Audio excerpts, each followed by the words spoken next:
السلام علیکم ناظرین، آپ دیکھ رہے ہیں دارالوحی انسٹیٹیوٹ۔ میں ہوں محمد اویس، مرصد طریقہ محمدی صاحب موجود ہیں۔ کر سب سے آج ہم سوال کریں گے کیا جادو سے طلاق ہو جاتی ہے اور اس کو کروانا کیسا ہے؟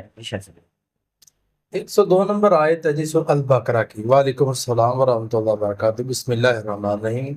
ویسا سورہ البقرہ کی آیت نمبر 102، اس کے اندر اللہ تبارک و تعالی نے فرمایا کہ جو ہاروت اور ماروت تھے، وہ جو علم جادو کا سکھلاتے تھے، اس کا اصل مقصد کیا ہوتا تھا؟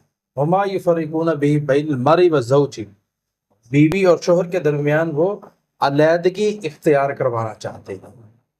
اسی طرح جادو جو ہے، اس کے ذریعے سے طلاق ہو جاتی۔ آدمی جادو کسی نے کروایا تو وہ غصے میں آ گیا اور بہت زیادہ ہے پر وہ طلاق دے دیتا ہے بندہ، لیکن کیا وہ طلاق شریعت کے حساب سے ہوتی ہے یا نہیں ہوتی؟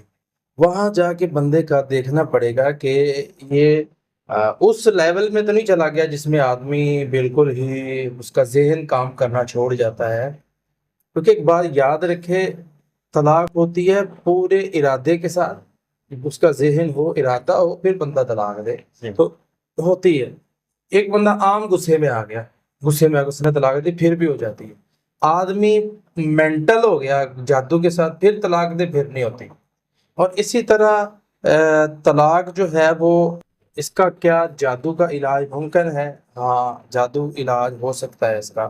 آدمی نماز پڑھے، قرآن پڑھے، سورۃ بقرہ پڑھے، اور اس کے ساتھ ساتھ آیت الکرسی پڑھے، سورۃ فلق، سورۃ ناس، اور صبر کرے۔ صبر کرے، ان ساری چیزوں کے ذریعے سے علاج ممکن ہے، ہو سکتا ہے۔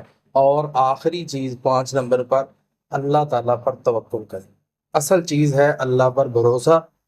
وہ جو بندہ اللہ پہ صحیح بھروسہ کرتا ہے اور اپنے آپ کو نیکی کی طرف لاتا ہے اور علاج کرتا ہے، اللہ اس کو بہت جلد شفا دیتا ہے۔